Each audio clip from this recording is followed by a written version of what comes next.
What's this? This isn't the next part of my Transformers analysis. It's not even that cat video you meant to click instead.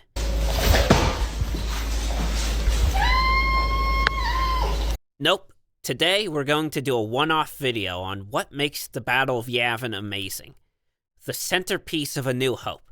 I think this scene sets the gold standard of what a space battle should be in Star Wars, and I'm going to show you why. My name is Paul, and this is Plot Spot.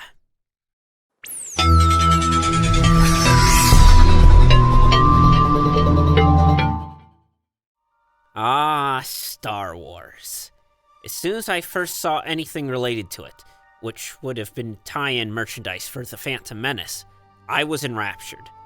And even though I was scared when watching the movies the first time, well, first several times if we're being honest, I kept coming back to them, intrigued by that galaxy far, far away. I'm a big fan of Star Wars. Well, before the dark times, before the Empire. But still, I enjoy the old stuff, including the many written works of the old expanded universe. The sacred Jedi texts! But today, let's go back to where it all began. Episode 4, A New Hope, originally simply released under the title Star Wars in 1977. I don't even need to say how this set up so many great characters, vehicles, and concepts, or how it inspired generations of people. And of course, one of the things that embedded itself in young audiences' minds is the climactic Battle of Yavin, in which the Imperial Death Star is destroyed by Luke Skywalker. So before we dive into this scene, let's set the stage. Luke and Han Solo have recently arrived at the Rebel base on Yavin 4, having escaped the Death Star after rescuing Princess Leia, plans for the station in tow. The Rebels know the Empire put a tracking device on the Millennium Falcon, and they're using the Yavin base as bait to lure the Death Star to them so they can destroy it. A risky move, to be sure, but a logical one. If they're wrong, and there is no weakness to exploit, the Rebel Alliance is finished. Of course, now that the Death Star is completed, that's probably a matter of time anyway. Having examined the plans, the Rebels find that there is a small weakness in the Death Star. A ray-shielded thermal exhaust port that will set off a chain reaction if hit by a proton torpedo. Difficult, but not impossible, especially if you grew up bullseyeing Womp Rats with your T-16 Skyhopper.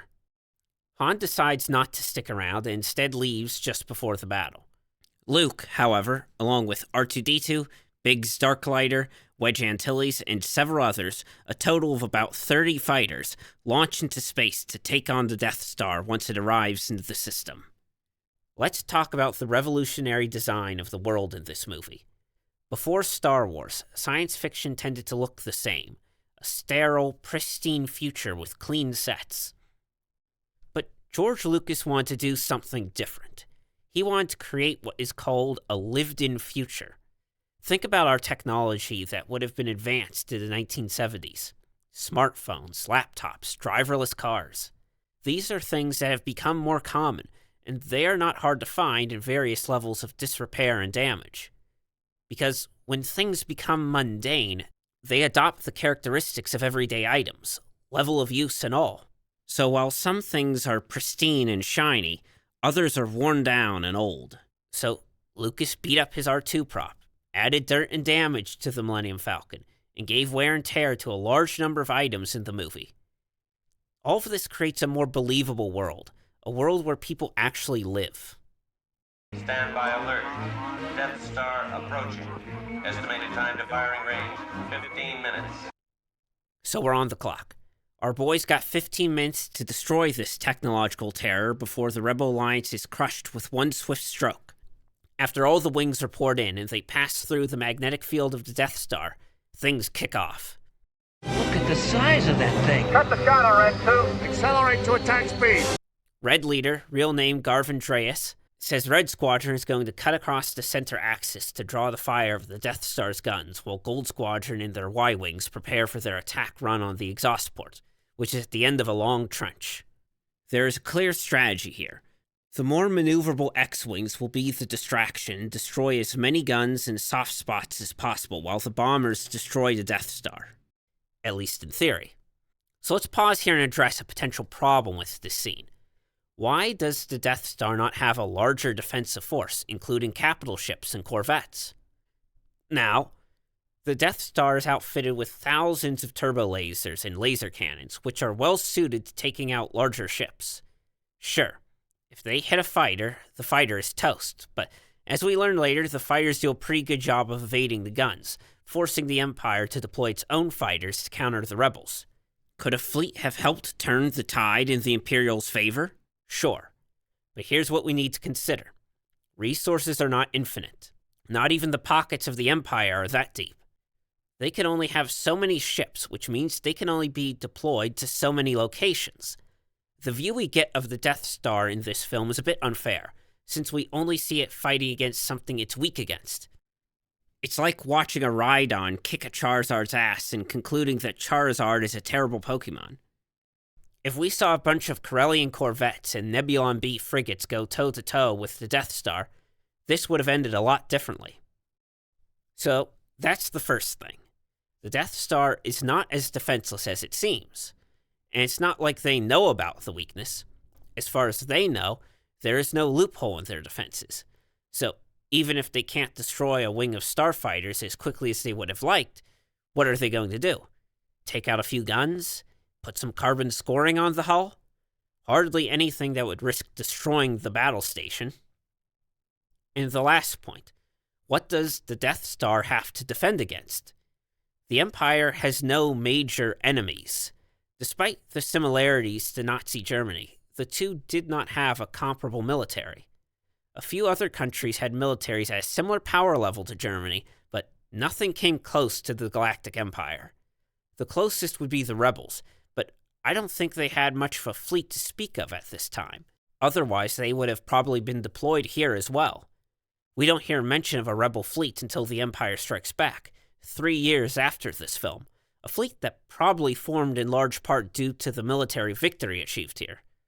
I know other sources indicate a larger fleet that pre-existed this film, but as per my rule, we are not looking at third-party material, only what the film gives us. And even if we do grant they had a sizable fleet beforehand, there is no way it came close in size to the Imperial Navy, certainly at that time. In conclusion, it makes sense for the Empire not to devote the resources to an escort fleet for the Death Star, although it's not a mistake they make during Round 2. Admiral, we have enemy ships in Sector 47. It's a trap. As the battle begins in earnest, the Death Star defenses open fire on the X-Wings, forcing them to stay as close to the surface as possible. At the same time, an Imperial officer finds Darth Vader and informs him that the rebels maneuver too fast for their guns to get a lock on them. Vader orders the pilots to scramble to their ties, and they will have to destroy the rebels ship to ship. However, just because the turbo lasers and laser guns are not ideal for fighters, it doesn't mean they don't get lucky once in a while. Biggs and another pilot, Jack Porkins, fly in close to a deflection tower and destroy it. But Porkins flies too low and into Imperial laser fire, marking the first rebel death in the battle. Playtime is over now, however, as the rebel base has picked up a new group of signals. Enemy fighters coming your way. And sure enough, the TIE fighters arrive. Let's pause here to talk about the sound design of this scene, and all of Star Wars, actually. Not really story-related, but it's worth mentioning. I think Star Wars has the largest group of recognizable sounds, from lightsabers to R2 to Darth Vader to TIE fighters. Ben Burtt did an outstanding job finding all kinds of strange and unique noises and mixing them into something that sounds like they come out of a galaxy far, far away. Really stellar stuff, pun somewhat intended. The TIE fighters introduce a new threat that ratchets up the tension of the scene. Almost immediately, one of the rebel pilots is killed, and one TIE sticks close to Biggs before Luke destroys it, just before Luke is saved by Wedge in another dogfight. I also love this shot of the TIE behind Biggs. It looks so menacing, shifting back and forth, like a hungry predator waiting to strike. I realized several years ago how much I loved this scene and why. The chatter from all the pilots helps sell these characters as real people, even though most of them are not named and only get a few lines. This is why it's probably my favorite space battle from the saga, because it's the longest and it lets you just sit in it the whole time. You don't cut to Endor or Naboo or Scarif. You're just strapped in the cockpit with the pilots and hanging on for dear life. Not that it is inherently wrong to intercut to other parts of your story, but it changes the pacing, sometimes for the better, but there are always trade-offs, and you lose something when you don't spend the whole scene uninterrupted with a group of characters. Cutting to other scenes allows you to catch your breath. No such thing here. You're in for a wild ride from start to finish. Darth Vader grabs a couple of pilots and joins the battle as well. At that same time, Gold Squadron starts its attack run. Now, one thing that would have enhanced this scene is if they had set up that there are a lot of turbo lasers on the surface of the Death Star near the exhaust port, explaining why they have to enter the trench so far back. I assume this is why, as the surface of the second Death Star is absolutely covered in them. But again, I think that would help explain what's going on with this scene. During Gold Squadron's run, the guns stop, signaling a new threat: Darth Vader. He enters the trench with his 2 wingmen, and 2 of the Y-Wings use their ships as shields to try to keep the TIEs back. I remember being confused by this strategy as a young kid. Why do the fighters just sit there, waiting to be picked off by Vader and his wingmen? Why not turn and face them or loop behind the TIEs and take them out? Well, I think there are logical reasons for this. Here's the strategy. The pilots have to stay far enough back to cover the lead fighter. That way, no TIE fighters can try and sneak in right on top of the lead craft. They'll be blown apart in seconds, particularly since TIEs don't have shields. So the TIEs have to come up behind the 2 rear ships and take them out first before they can destroy the lead fighter. But the 2 rebel fighters presumably don't just sit there waiting to be shot. They have to maneuver to keep from being blasted while also protecting their leader, something that Gold Leader says is difficult. No good, I can't maneuver. We're too close. Loosen up! The desperation of the moment comes across in all of these lines from the pilots, by the way. They sell the scene well. You can empathize with the tension they feel, and you can see the bravery they have to undertake such a mission. I can't see it. I can't shake it. I can't hold them. Wait! No, I'm all right. So why don't they turn the tables and shoot the TIEs? Well, if they were to stop and do an about-face, they would probably just end up getting plowed into by the TIEs. Not the worst thing, but I don't know if that would be better than trying to hang on as long as you can until your leader can fire his torpedo. Looping around wouldn't be helpful either, as that would expose the lead craft to enemy fire. So the way I see it, this plan makes a lot of sense, at least for the time and resources the Rebel Alliance has available. Anyways, Vader picks off 2 of the Y-Wings, and the last one is forced to pull out to try to get away, but is ultimately destroyed, which is another example of why pulling out of the trench wouldn't be helpful. The TIEs can still pick you off, unless they decide to let you go. Red boys, this is Red Leader. Rendezvous at Mark 6.1. Dodonna tells Red Leader to keep half the group out of range for the next run. Now Red Squadron has to go in to finish the mission, and having had their numbers significantly reduced, Luke stays up above with Wedge and Biggs at a safe distance and prepare for their attack run, while Red Leader runs the trench with Reds 10 and 12. They enter the trench, knowing that those fighters will be back at any moment. Red Leader gets in range as Vader once again decimates the Rebel wingmen. Red Leader lets off the torpedoes, and at first it seems to be a hit, but it just impacts on the surface and doesn't go in. He tries to get away, but Vader doesn't let him escape, staying close behind him. Luke wants to help him, but Red Leader calls him off, telling them to focus on the mission and to prepare for their own trench run. Red Leader is shot down, and Luke watches sadly as he collides with the surface of the Death Star. Let's take a second to talk about the music of Star Wars. Everyone knows it. It's iconic and covers a wide range from fanfare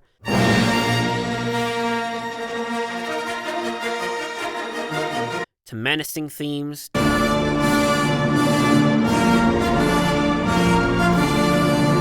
to epic fight music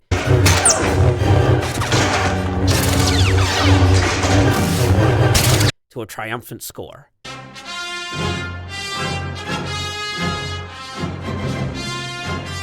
It sells the emotions of the scene. You feel the determination of finishing the mission, or the adrenaline pump of entering battle, or the nerve-wracking fear of enemy fighters closing in fast. But the other thing about Star Wars is that they know when not to use music and let the sound effects do the work. You can find it throughout all the movies. Usually, the music kicks back in to ratchet up the tension. An example is the space battle of Geonosis between Obi-Wan and Jango Fett. For most of it, there's no music, just the sounds of alarms, engines, laser cannons, and seismic charges. What? Were you expecting something? Oh, okay, fine, here you go.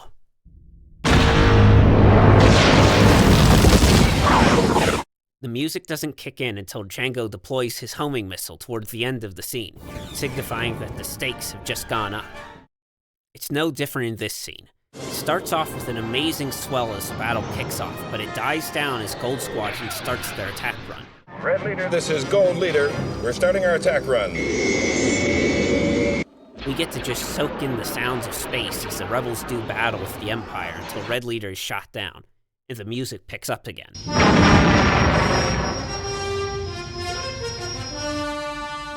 We've shifted into the third act of this scene now, and it's going to be intense. Big Wedge, let's close it up. We're going in full throttle. That'll keep those fighters off our back. Right with you, boss. Luke, at that speed, will you be able to pull out in time? It'll be just like Beggar's Canyon back home.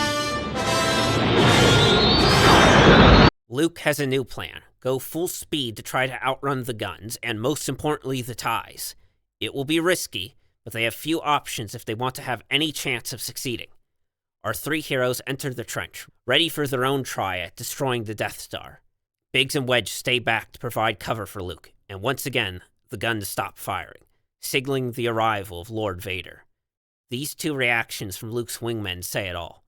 Death is right behind them, chasing them down in a Sinar TIE Advanced X-1. Wedge gets damage to his engine and can't stay with the others, forcing him to pull out of the trench. He would just fall behind and either get passed by the TIEs or picked off. Either way, that's just wasting a life rather than spending a life. Vader lets him go, knowing Wedge is simply retreating, choosing to focus on Luke instead as nail-biting music plays. Biggs is unfortunately killed, and R2 is badly damaged as well. Luke hears the voice of Obi-Wan and listens to him, using the Force as an aimbot instead of the targeting computer. This is a good use of the Force for a novice like Luke. We know he's strong in the Force, as Vader says in this very scene, and from what we know of his family history from later movies, but he's still untrained. He basically got the 30-second rundown from Obi-Wan on how it works and a little light training with a remote. This seems like the right kind of thing he should be able to do. It's not like he, used a mind trick on someone having never seen one done and not even getting that introductory course. But that's enough of that. Let's focus on where we are right now. I also like some unintentional foreshadowing. Vader is shown to be a good pilot, hinting at his real identity. Now, this is beyond the scope of this video, so I will be brief. I do not believe that George Lucas planned Darth Vader to be Luke's father from the beginning. I think he would have dropped more hints in this film if that was the case, and not have had Obi-Wan be so decisive when he said, He betrayed and murdered your father. However, knowing what we know later, it does make sense that we see Vader expertly piloting a starfighter. So, that is some nice, unintentional continuity. He hits all his targets well, no doubt a combination of his skills as a pilot and his strength in the Force. However, he struggles with Luke, only managing to score a hit on his former astromech droid. Anyway, as Luke is about to be blown to smithereens by his father, Han Solo returns, destroying one of Vader's wingmen. The other TIE panics and tries to evade, knocking Vader out of the trench and thus giving Luke the time he needs to destroy the Death Star. This brave pilot, Black 2, Mauler Mithil, is the true hero of this story, and we should never forget his noble sacrifice.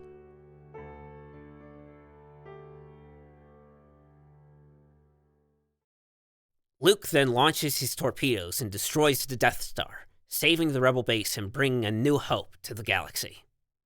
It's a big character moment for Luke. He starts the movie as a typical teenager, looking for excitement and adventure.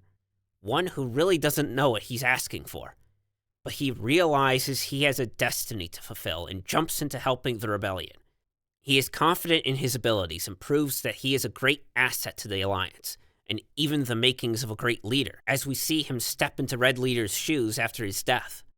We get the payoff to his line that he's not such a bad pilot himself, in the very beginnings of his use of the Force. Plus, it puts him on the radar of Darth Vader. And the logic of the scene is really strong, besides a few problems where I feel the strategy needed to be explained more and relies on inference a little too much. The scene makes sense. The Death Star has a weakness the Empire is not aware of, but it also isn't a glaring one, like its shields just don't work. They are understandably not concerned, and they don't see any way that a capital ship or frigate could do any real damage before they were wiped out by their laser cannons and turbo lasers. The Death Star is more than capable of fending off a fleet. That's why the rebels need to essentially sneak past their defenses and exploit the weakness. And likewise, it's not like the starfighters can punch through enough of the station's hull before they are destroyed, so the Empire isn't worried about them either. And the trench run makes sense.